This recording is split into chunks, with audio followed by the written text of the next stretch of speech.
Which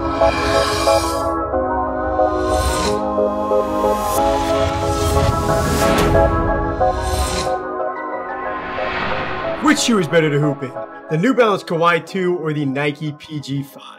Today we're putting Kawhi Leonard and Paul George's most recent signature shoes head to head to see how they compare. But really quick, if this is your first time checking us out, feel free to drop a follow or subscribe wherever you're watching and give this video a like. We would greatly appreciate that. So starting off with the box and the price, the Kawhi 2 box is actually pretty dope. Like, his nickname is the Claw, so they kind of worked his hands around the New Balance logo. I just thought it came out really well. Then for the PG5s, these come in a gray box with a camo design that's also on a small patch of the shoes. But as for pricing, the Kawhi 2 retails for $160, and that is a little bit on the higher side for a signature line, or especially for the start to one, with this being only his second shoe now. So, I mean, the PG5s are going to be on the opposite end of that spectrum, retailing for only $110. So a little bit of a wider gap here, but still not too bad. So checking out the appearance for these shoes and starting off with the colorways, today we have the New Balance Kawhi 2 New Money versus the Nike PG5 Wolf Gray.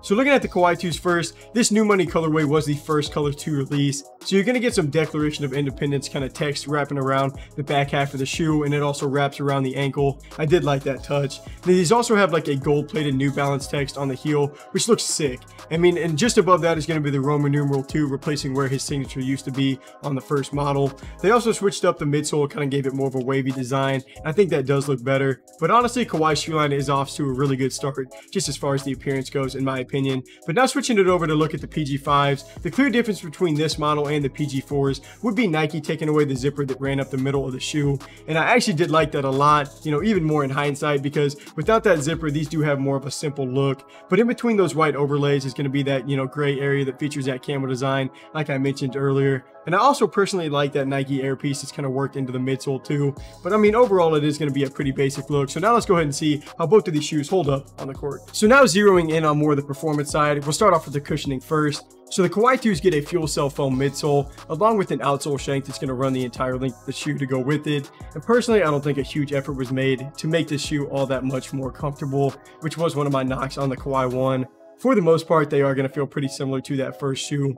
My feet were sore playing in these for the first time, but I will say they loosened up a little bit quicker than the ones did for me. And I think thanks to that is going to be most of the, you know, sock liner and the upper construct is a little bit softer than the Kawhi 1s felt. So, I mean, that does give these a little bit softer shoes. Just, you know, cushioning isn't a strong point for the beginning of Kawhi's shoe line, at least for the first and second models. But the responsiveness is really nice, though. A lot of that is going to be thanks to the outsole shank. But now switching it over to look at the PG5s, cushioning is definitely one of the highlights on this model. They're going to use a full-length air dot strobel that feels like you're walking on a cloud. And I mean, similar to some previous Kobe models, these have a memory foam insole that's going to kind of conform to your foot over time. And because of that, these require pretty much zero break-in time. They're soft from the jump, and they handle impact from any landing really well. So kind of a tale of two sides here for cushioning, with the PG5s being really soft and the Kawhi 2s being, well, you know, not as soft. For materials and support, compared to the ones, the Kawhi 2 does have some different materials being used, just like an overall different setup.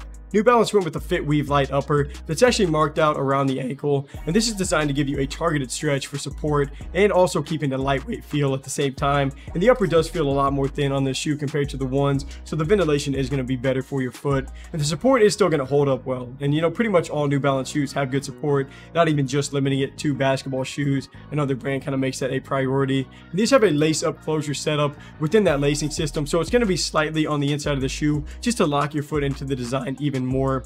And all while being, you know, having a thin upper, it still doesn't like move around, you know, more than it should on step backs or anything like that. That's kind of what the whole targeted labeling is supposed to suggest, so you should be covered there. But looking at the PG5s now, this is a cheaper model, you know, especially compared to the Kawhi 2, so you're not going to see any premium touches like suede or leather as expected. You're just going to get some cheaper textiles. That does help keep this shoe extremely light, but the support is still going to be pretty solid for this design. You're going to see a few white patches kind of on top of the midsole, kind of running up the shoe, just to help with the lateral containment. And you get a small outrigger on this model as well, which just helps brace your foot and just gives you a wider base overall, just to kind of help with your balance. And the PG5 is really light, like I was just saying. I mean, a size 10.5 only weighs 370 grams, and the New Balance Kawhi 2 is still going to be on the lighter side, but it'll be a little bit heavier at 420 grams for the same size. Still close enough that you don't feel a major difference here though, which is nice. nice. To finish off with traction, for the Kawhi 2, these have a really close setup to like a herringbone design for the pattern. Just not quite, but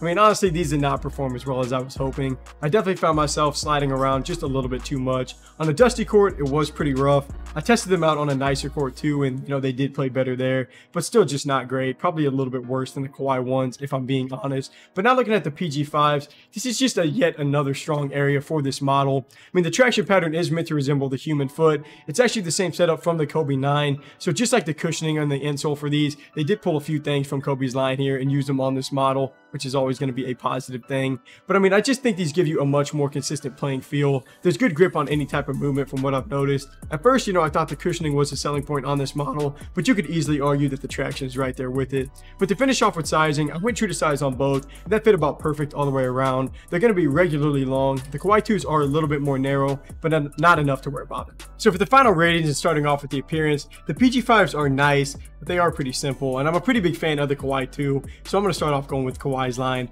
For cushioning, this just really isn't all that close. The Kawhi 2s are pretty stiff, but like I said, the PG5s feel like a cloud, so I'm just going to go with them here. For materials, the PG5s are pretty cheap, and a lot of that's going to be thanks to the retail price. New Balance did use some nicer and just probably some more high quality stuff, so I'm actually going to go with the Kawhi 2 here. But for support, I mean, both of these shoes hold up pretty solid. The Kawhi 2 doesn't have anything along the lines of like an outrigger like the PG5s have, but they still hold up pretty well though, so I'm actually going to keep this section as a tie. But for traction, I mean, the PG5s are much better here. I'm still looking for a more consistent feel out of the Kawhi 2s, so I mean, that is actually going to lead to me going with the Nike PG5 as the better shoe to hoop in. The PG5 just doesn't really have any weakness. I mean, the cushioning, the support, the traction, they're all nice. It's going to be light as a feather too, so I mean, there's a lot to love there. The Kawhi 2 is going to be better in some ways than the Kawhi 1, it's just worse in others, and as far as traction and comfort go, they don't really pair well with the PG5s, especially for $160. I would like to see a shoe with slightly less holes in the model overall. Thank you guys for taking some time to watch. If you want to buy the Nike PG5, just click the link on screen, or we have links for both shoes down below or in our bio, so feel free to check that out. But until next review, I'm Landon from Shoewear. Peace.